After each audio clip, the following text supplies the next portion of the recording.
Card ಅಂದ್ರೆ ಯಾವ card ರೀ? ಏನು ಸುಧಾಡೋ ಏನು ಬಹಳ ದೊಡ್ಡದ ಶಿವಮೊಗ್ಗದಿಂದ ಹೇಳಿದ್ರೆ ಕಾರವಾರವರೆಗೆ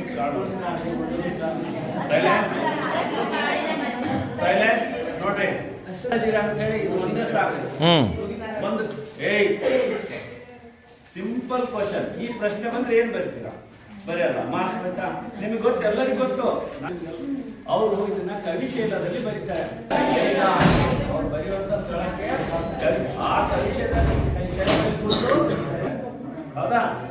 ಈ ಪದ್ಯವನ್ನ ಹಸುರು ಮುಗಿಲು ಹಸಿರು ಗದ್ದೆಯ ಬಯಲು ಹಸಿರಿನ ಮಲೆ ಹಸಿರು ಕಣಿವೆ ಹಸಿರು ಸಂಜೆ ಮುಗಿಲು ನವರಾತ್ರಿಯ ಈ ಶ್ಯಾಮಲ ಮನೆಯಲ್ಲಿ ಹಸುರ ಕವಿಯ ಸಮಾನ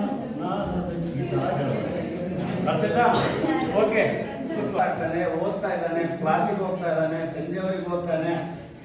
ಅವ್ರ ಕನಸು ಏನಾದ್ರು ಭಗ್ನ ಅಂದ್ರೆ ನೀವು ಅಕಸ್ಮಾತ್ ಫೇಲ್ ಆದವ್ರು ಎಷ್ಟು ಬೇಜಾರಾಗ್ತೀರ ಅನ್ನೋದು ಎಲ್ಲ ಗೌರವ ನಿಮ್ಮಲ್ಲಿ. ಅದನ್ನು ವಿಶೇಷವಾಗಿ ನಿಮ್ಮ ತಂದೆ ತಾಯಿಗಳ ಬಗ್ಗೆ ನೆನ್ಪು ಮಾಡ್ಕೊಳ್ರಿ. ನಮ್ಮ ಮನೆ ಪರಿಸ್ಥಿತಿ ಏನಿದೆ, ನನಗೆ ಯಾಕೆ ಓದಕ್ಕೆ ಕಳಿಸಿದ್ದಾರೆ, ನಮ್ಮ ಅಪ್ಪಂದರು ತಮ್ಮನ್ನೆಲ್ಲ ಆಸೆಗಳನ್ನು ಬಚ್ಚಿಟ್ಟು ನನಗೋಸ್ಕರ ಎಲ್ಲವನ್ನ ಕೊಡಿಸೋದು, ಕೇಳಿದನ್ನೆಲ್ಲ ತಂದುಕೊಟ್ಟು ನನ್ನ ಮಗ ಓದ್ಲಿ, ನನ್ನಂಗೆ ನಮ್ಮ ಮಗ ಆಗೋದು ಬೇಡ. ಅವನು ಭಾರತದ ಯಾವ ಪ್ರದೇಶಕ್ಕೆ ಬಂದು ತಲುಪಿದ? ತಪ್ಪು.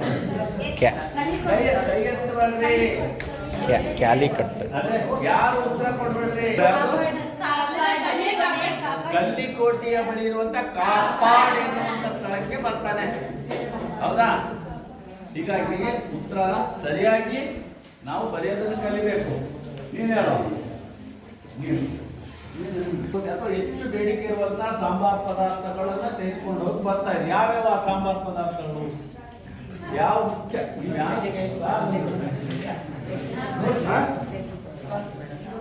ಲವಂಗ, ಚಟ್ನಿ, ಏಲಕ್ಕಿ. ಹೇಳ್ತಾ ಇದ್ದಾರೆ ನಾವು 1453 ಕಾನ್ಸ್ಟಂಟಿನೋಪಲ್ ಅಂತಕ್ಕಂಥ ಒಂದು ಘಟನೆ ಇರ್ತದೆ. ಆ ಒಂದು ಘಟನೆಯಲ್ಲಿ ಅಲ್ಲಿ ಆ ವ್ಯಾಪಾರದ ಹೆಬ್ಬಾಗಿಲು ಅರಬ್ನದು ಮತ್ತು ಏನು ಯುರೋಪ್ ಖಂಡದವರ ವ್ಯಾಪಾರದ ಹೆಬ್ಬಾಗಿಲು ಅಂತ ಬಂದಾಗ್ಬಿಡ್ತಾರೆ. ಆ ವ್ಯಾಪಾರದ ಹೆಬ್ಬಾಗಿಲು ಬಂದಾಗಿದ್ದ ಪರಿಣಾಮ ಅಂದ್ರೆ ವ್ಯಾಪಾರ ಇಲ್ಲಿಂದ ಹೋಗ್ಬೇಡ್ರಿ, ನಾವಿಲ್ಲಿ ಹೋಗಿ ಬಿಡಲ್ಲ ಅಂತೇಳಿ ಅವ್ರು ಬಂದ್ ಮಾಡಿದ್ಮೇಲೆ ಅನಿವಾರ್ಯವಾಗಿ ಹೊಸ ಜಲಮಾರ್ಗವನ್ನ ಕಂಡುಹಿಡಿಯೋದಕ್ಕೆ ಕಾರಣ ಆಯಿತು. ಹೊಸ ಜಲಮಾರ್ಗವನ್ನ ಹಿಡಿಯೋ ಸಲುವಾಗಿ ಪೋರ್ಚುಗಲ್ನ ರಾಣಿ ಇಸ್ಬೆಲ್ಲಾ ಏನ್ ಮಾಡ್ತಾಳೆ? ಸಹಾಯ ಮಾಡ್ತಾಳೆ. ಒಬ್ಬ ನಾವಿಕನನ್ನ ಗುರುತಿಸ್ತಾಳೆ. ನಾವಿಕ ತನ್ನ ಜೊತೆಗಾರನ ಒಳಗೂಡಿ ಅವನೇನ್ ಮಾಡ್ತಾನೆ, ಅದರಲ್ಲಿ ವಾಸ್ಕೋ ಡ ಗಾಮ ಏನ್ ಮಾಡ್ತಾನೆ, 1 ವರ್ಷ ತಗೊಳ್ತಾನೆ ಭಾರತಕ್ಕೆ ಬರೋದಕ್ಕೆ. ಅದಕ್ಕೆ ಸಲುವಾಗಿ ಕೆಲವು ಸಾಮಗ್ರಿಗಳನ್ನ ತನ್ನ ಜೊತೆಗೆ ಪ್ರವಾಸಕ್ಕೆ ತೆಗೆದುಕೊಂಡು ಬರ್ತಾನೆ. ಆ ಯಾವ್ಯಾವ ಸಾಮಗ್ರಿಗಳನ್ನ ತೆಗೆದುಕೊಂಡು ಬಂದು ಜಲಮಾರ್ಗವನ್ನ ಕಂಡುಹಿಡಿಯೋ ಸಲುವಾಗಿ ಅವರಿಗೆ ಸಹಾಯಕವಾಗಿ ತಂದಂತ ಸಾಮಗ್ರಿಗಳು ಭೂಪಟ, ಅಸ್ಟ್ರೋಲೋ, ದಿಕ್ಸೂಚಿ. ಹೌದಲ್ಲ? ಒಂದು ದಿಕ್ಸೂಚಿ, ಅಸ್ಟ್ರೋಲೋ, ಆಮೇಲೆ ಹೌದಲ್ಲ? ಒಂದು ದಿಕ್ಸೂಚಿ. ದಿಕ್ಸೂಚಿ ಅಂದ್ರೆ ಗೊತ್ತಲ್ಲ ನಿಮಗೆ? ಆಯಸ್ಕಾಂತವು ಯಾವ ದಿಕ್ಕಿಗೆ ನಿಲ್ಲುತ್ತದೆ? ಉತ್ತರ ದಕ್ಷಿಣವಾಗಿಯೇ ನಿಲ್ತದೆ. ಇದು ಅದರ ನಿಯಮ. ಅದಕ್ಕೆ ನಾರ್ತ್ ಸೌತ್ ಅಂತ ಡೆಸ್ಟಿನ್ ಅಂತ ಬರ್ತಿರ್ತಾರೆ. ಅದು ಚೆಂಡು ದಾರ ಕಟ್ಟಿಬಿಟ್ಟಿರೋದು ಉತ್ತರ ದಕ್ಷಿಣವಾಗಿ ನಿಲ್ತಾರೆ. ಅದನ್ನೇ ನಾವು ಆ ಅಯಸ್ಕಾಂತದ ಒಂದು ವ್ಯವಸ್ಥೆಯಿಂದ ಒಂದು ದಿಕ್ಕನ್ನು ಸೂಚಿಸುವ ಸೂಚಿಯನ್ನು ರೆಡಿ ಮಾಡ್ಕೊಂಡ್ವಿ. ಅದು ಉತ್ತರ ದಕ್ಷಿಣ ದಿಕ್ಕನ್ನು ತೋರಿಸ್ತಾ ಇರ್ತಾರೆ. ಅದರ ಆಧಾರದ ಮೇಲೆ ಅವನು ಮಾರ್ಗವನ್ನು ನಕ್ಷತ್ರಗಳ ಚಲನೆಗಳ ಆಧಾರದ ಮೇಲೆ ನಕ್ಷತ್ರ ಯಾವ್ಯಾವ ನಕ್ಷತ್ರ ಎಲ್ಲೆಲ್ಲಿ ಇರ್ತದೆ ಅದರ ಆಧಾರದ ಮೇಲೆ ದಿಕ್ಕನ್ನು ನೋಡಿಕೊಂಡು ಈ ಕಡೆ ಭಾರತದ ಭಾಗಕ್ಕೆ, ಏಷ್ಯಾದ ಭಾಗಕ್ಕೆ ಬರೋದಕ್ಕೆ ಆ ನಕ್ಷತ್ರವನ್ನು ಮಾಪಕ ಅನ್ನ ಅವನು ಆಧಾರ ಇಟ್ಕೊಂಡು ಇನ್ನೊಂದು ವಸ್ತುವನ್ನು ಬಳಸಿದೆ. ಯಾವುದು? ಸಿಡಿಮದ್ದುಗಳನ್ನ. ಸಿಡಿಮದ್ದುಗಳನ್ನ ನೀರಾಗಿ ಏನ್ ಕೆಲಸ? ನೀರಲ್ಲಿ ಏನ್ ಕೆಲಸ? ಅದು ಸಮುದ್ರದಲ್ಲಿ ಸಿಡಿಮದ್ದು ಯಾಕೆ ತಗೊಂಡು ಬಂದ? ಯಾಕೆ ತಗೊಂಡು ಬಂದ್ರಂದ್ರೆ ಸಮುದ್ರದಲ್ಲಿ ಮಹಾಸಾಗರಗಳು, ಅಟ್ಲಾಂಟಿಕ್ ಮಹಾಸಾಗರ, ಹಿಂದೂ ಮಹಾಸಾಗರ, ಏನ್ ಮಹಾಸಾಗರ ಇದಾವಲ್ಲ, ಅದರಲ್ಲಿ ಹಿಮಾಲಯ ಪರ್ವತಕ್ಕಿಂತ ಎತ್ತರವಾದಂತಹ ಪರ್ವತಗಳಿದಾವೆ ನೀರಿನಲ್ಲಿ. ಅವುಗಳ ತುದಿಗಳು ಮೇಲೆ ಬಂದವು. ಹೌದಾ? ಈ ಹಡಗು ಸಂಚರಿಸುವಾಗ ಏನಾದ್ರು ಬಡಿದ್ರೆ ಆ ಹಡಗು ಏನಾಗ್ತದೆ, ನಾಶ ಆಗ್ತದೆ. ಅವೆಲ್ಲ ಕಂಡಾಗ ಆ ತುದಿಗಳಿಗೆ ಏನು ಪರ್ವತದ ತುದಿಗಳು ಏನು ಹಿಂಗೆ ಬಂದಿದ್ರು ನೀರಿನಲ್ಲಿ, ಅವುಗಳೇನಾದ್ರು ನೀರಿನಲ್ಲಿ ಬಂದಿದ್ರೆ ಅಲ್ಲಿ ಸಿಡಿಸಿ ಅಲ್ಲಿ ಬ್ಲಾಸ್ಟ್ ಮಾಡಿ ದಾರಿಯನ್ನು ಮಾಡ್ಕೊಂಡು ಹೋಗೋ ಸಲುವಾಗಿ ಇದನ್ನ ಬಳಸಿದ್ರು. ಹೌದಾ? ಹೀಗೆ ಹೊಸ ಜಲಮಾರ್ಗವನ್ನು ಕಂಡು ಒಂದು ವರ್ಷ ಅಭಿವೃದ್ಧಿ ಆಗ್ತದೆ ಅಂತೇಳಿ ಆ ಕನಸನ್ನ ಕಂಡಿದ್ರು. ಅವಾಗ ಆ ವ್ಯವಸಾಯ ಅಭಿವೃದ್ಧಿಯಲ್ಲಿ 2 ಮುಖ್ಯ ವಿಷಯಗಳಿದಾವೆ. ಒಂದು ಔದ್ಯೋಗೀಕರಣ, ಇನ್ನೊಂದು ನಗರೀಕರಣ ಅಂತ ಬರ್ತದೆ. ಔದ್ಯೋಗೀಕರಣ, ಇನ್ನೊಂದು ನಗರೀಕರಣ. ಔದ್ಯೋಗೀಕರಣ ಅಂದ್ರೆ ಆಗುವುದು ಅಂತೇಳಿ, ಔದ್ಯೋಗಿಕ ಅಂದ್ರೆ ಉದ್ಯೋಗಗಳ ಸೃಷ್ಟಿ ಆಗ್ಬೇಕು. ಉದ್ಯೋಗಗಳು ಪ್ರತಿ ಹಳ್ಳಿಯಲ್ಲಿ ಸೃಷ್ಟಿ ಆಗ್ಬೇಕು, ರಚನೆ ಆಗ್ಬೇಕು. ಆವಾಗ ಪ್ರತಿಯೊಂದು ಹಳ್ಳಿಯಲ್ಲಿ ಪ್ರತಿಯೊಬ್ಬನು ದುಡಿಯುವಂತನಾದಾಗ ದೇಶ ಅಭಿವೃದ್ಧಿ ಆಗ್ತದೆ ಅಂತ. ಯಾಕಂದ್ರೆ ಈಗಲೂ ಕೂಡ ಒಬ್ರು ದುಡ್ರೆ 5 ಜನ ನಾವು ಮನೆಯಲ್ಲಿ ಕೂತು ತಿಂತಾ ಇದ್ದೀವಿ. ಎಲ್ಲರೂ ದುಡಿಯುವಂತರಾದ್ರೆ ಹಂಗೆ ಎಲ್ಲರೂ ದುಡಿಯುವಂತರಾಗಬೇಕು. ಪ್ರತಿ ಹಳ್ಳಿಯಲ್ಲಿ ಕೆಲಸ ಸಿಗುವಂತ ಆಗ್ಬೇಕು. ಪ್ರತಿಯೊಂದು ಹಳ್ಳಿಯಲ್ಲಿ ಪ್ರತಿಯೊಬ್ಬ ಪ್ರಜೆ ದುಡಿಯುವಂತನಾದಾಗ ಅಭಿವೃದ್ಧಿ ಹಳ್ಳಿಗಳಾಗ್ತವೆ. ಯಾವಾಗ ಹಳ್ಳಿಗಳು ಅಭಿವೃದ್ಧಿ ಆಗ್ತವೆ, ದೇಶ ಅಭಿವೃದ್ಧಿ ಆಗ್ತದೆ. ಪೋಷಣೆ ಬೆಳವಣಿಗೆ ಆಗೋದಕ್ಕೆ ಸಹಾಯ ಮಾಡ್ತಾರೆ. ಇಲ್ಲಿ ಪೋಷಣೆ, ಆಮೇಲೆ ಉಸಿರಾಟ ಅಂದ್ರೆ ಶ್ವಾಸಕ್ರಿಯೆ ಅನ್ನುವಂಥದ್ದು ಬಹಳಷ್ಟು ಮುಖ್ಯ. ಶ್ವಾಸಕ್ರಿಯೆಗಳು, ಶ್ವಾಸಕಾಂಗಗಳು, ಅಲ್ಲಿ ಗಾಳಿ ಗುಡುಗಳಿರ್ತಾರೆ.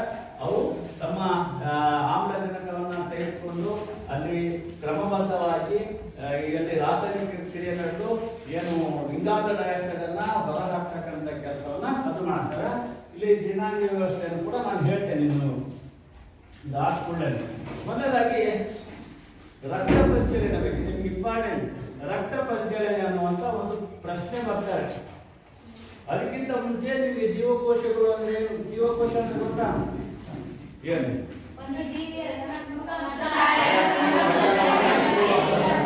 ಜೀವಿಯ ರಚನೆ ಆಗಬೇಕು. ಜೀವಿಯ ರಚನೆ ಮತ್ತು ಕಾರ್ಯ ಆಗಬೇಕಾದ್ರೆ ಕೋಶಗಳು ಉಪಸಕ ಪದಕ್ಕೆ ಬರ್ತಾರೆ. ಉಪಸಕ ಅಂದ್ರೆ ಶ್ವಾಸಕೋಶಕ್ಕೆ. ಶ್ವಾಸಕೋಶದಲ್ಲಿ ನಾವು ಸೇವಿಸಿದಂತ ಗಾಳಿಯಲ್ಲಿನ ಆಮ್ಲಜನಕದೊಂದಿಗೆ ಅಶುದ್ಧ ರಕ್ತವು ರಾಸಾಯನಿಕ ಕ್ರಿಯೆ ನಡೆದು ರಕ್ತ ಏನಾಗ್ತದೆ, ಶುದ್ಧವಾಗ್ತದೆ. ಅಂದ್ರೆ ರಕ್ತ ಎಲ್ಲಿ ಶುದ್ಧ ಆಗ್ತದೆ? ಶ್ವಾಸಕ್ರಿಯೆಯಲ್ಲಿ. ನಾವು ಉಸಿರಾಡ್ತೀವಲ್ಲ, ಸಸ್ಯಗಳಿಂದ ತೆಗೆದುಕೊಂಡಿರ್ತಕ್ಕಂಥ ಗಾಳಿಯಲ್ಲಿನ ಆಮ್ಲಜನಕದೊಂದಿಗೆ ಅಶುದ್ಧ ರಕ್ತ ರಾಸಾಯನಿಕ ಕ್ರಿಯೆಯಾಗಿ ಏನಾಗ್ತದೆ, ಶುದ್ಧ. ಹೀಗೆ ಈ ಶ್ವಾಸಕೋಶದಲ್ಲಿ ಶುದ್ಧವಾದಂತ ಅಶುದ್ಧ ರಕ್ತವು ಶುದ್ಧವಾಗಿ ಹೃದಯದ ಎಡ ಹೃತ್ಕರ್ಣಕ್ಕೆ ಅಭಿಧಮನಿಗಳ ಮೂಲಕ ಎಡ ಹೃತ್ಕರ್ಣಕ್ಕೆ ಬಂದು ತಲುಪ್ತದೆ. ಎಡ ಹೃತ್ಕರ್ಣಕ್ಕೆ ಬಂದು ತಲುಪಿರುವ ಯಾವ ರಕ್ತ? ಹಿಮ್ಮನೆ ಕವಾಟದ ಮೂಲಕ ಶೋಷಿಸಲ್ಪಟ್ಟು ಎಡ ಕಕ್ಷಿಯಲ್ಲಿ ಸಂಗ್ರಹವಾಗುತ್ತದೆ. ಎಡ ಕಕ್ಷಿಯಲ್ಲಿ ಸಂಗ್ರಹವಾಗಿರುವ ಯಾವ ರಕ್ತ?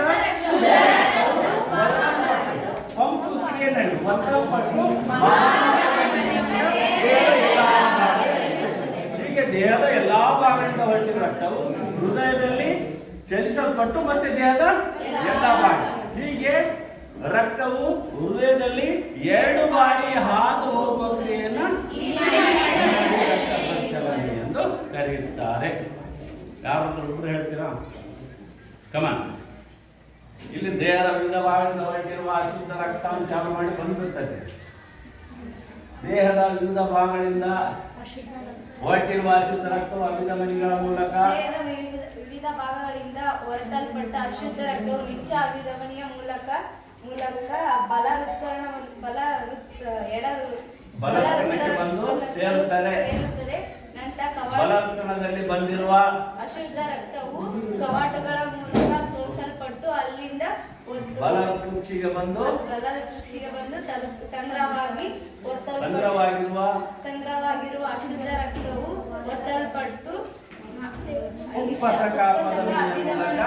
ಉಪಸಕ ಅಭಿಧಮನಿಗಳ ಮೂಲಕ ಅಪಧಮನಿಯ ಮೂಲಕ ಶ್ವಾಸಕೋಶವನ್ನು ಬಂದು ಶ್ವಾಸಕೋಶದಲ್ಲಿ ತಲುಪಿದ ಅಶುದ್ಧ ರಕ್ತವು ವಾತಾವರಣದಲ್ಲಿ ರಾಸಾಯನಿಕ ಕ್ರಿಯೆ ನಡೆದು ಶ್ವಾಸಕೋಶದಿಂದ ಬಂದಿರುವ ಗಾಳಿಯಲ್ಲಿನ ಆಮ್ಲಜನಕವು ರಾಸಾಯನಿಕ ಕ್ರಿಯೆಗೆ ಒಳಪಟ್ಟು ಅಶುದ್ಧ ರಕ್ತವು ಶುದ್ಧ ರಕ್ತವಾಗಿ ಪರಿವರ್ತನೆಯಾಗಿ ಎಡ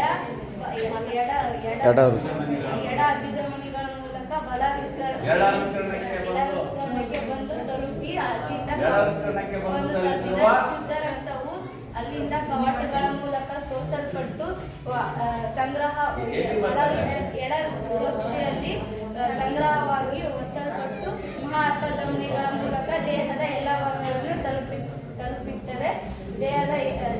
ದೇಹವನ್ನು ಹೃದಯವು 2 ಬಾರಿ ಹೃದಯದಲ್ಲಿ ರಕ್ತವು ದೇಹವನ್ನಲ್ಲ, ಹೃದಯದಲ್ಲಿ ರಕ್ತವು 2 ಬಾರಿ ಹಾದು ಹೋಗುವುದು ಎಂದು ಇಮ್ಮಡಿ ರಕ್ತ ಪರಿಚಲನೆ ಎಂದು ಕರೆಯುತ್ತಾರೆ.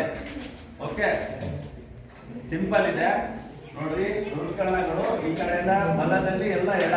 ಇದು ಉತ್ಪತ್ತ ಕಾಪಾದನೆ ಮೂಲಕ ಎಲ್ಲಿ ಸ್ವಲ್ಪ ಶ್ವಾಸಕ್ರಿಯೆಯಲ್ಲಿ, ಶ್ವಾಸಕಾಂಗದಲ್ಲಿ ಶ್ವಾಸಕ್ರಿಯೆ ಮಾಡಿ. ಶ್ವಾಸಕ್ರಿಯೆಯಲ್ಲಿ ನಾವು ಯಾವ ವಸ್ತುವಿನಲ್ಲಿ ಏನು ಅಲ್ಲಿ ಯಾವ ರಾಸಾಯನಿಕ ಕ್ರಿಯೆ ಸಿಂಪಲ್ ಆಗಿ ಅಲ್ಲಿ ಏನೇನು ರಾಸಾಯನಿಕ ಅವಶ್ಯಕತೆ ಇಲ್ಲ. ಸಿಂಪಲ್ ರಾಸಾಯನಿಕ ಕ್ರಿಯೆ ಸಾಕು. ನಡೆದು ರಕ್ತ ಅಶುದ್ಧ ರಕ್ತ ಶುದ್ಧಾಗಿ ಮತ್ತೆ ಎಡಕ್ಕೆ ಬರ್ತದೆ. ಎಡದಲ್ಲಿ ಅಶುದ್ಧ ರಕ್ತ ಉತ್ಕಣದಲ್ಲಿ, ಎಡ ಉತ್ಕಣದಲ್ಲಿ ಬಂದು ಸಂಗ್ರಹ ಬರ್ತದೆ. ಬಂದಿರ್ತಕ್ಕಂಥದ್ದು ಸೋಸಲ್ಪಟ್ಟು ಎಡ ಕುರ್ಚಿಯಲ್ಲಿ ಸಂಗ್ರಹ ಆಗ್ತದೆ. ಅಲ್ಲಿ ಒತ್ತಲ್ಪಡ್ತದೆ. ಯಾವ ಒತ್ತಲ್ಪಡ್ತದೆ? ಅದಕ್ಕೆ ಚಲನೆ ಎಂದು ಕರೆಯುತ್ತಾರೆ. ಈಗ ಟೈಮ್ ಬಹಳಷ್ಟು ಆಗಿರೋದಕ್ಕೆ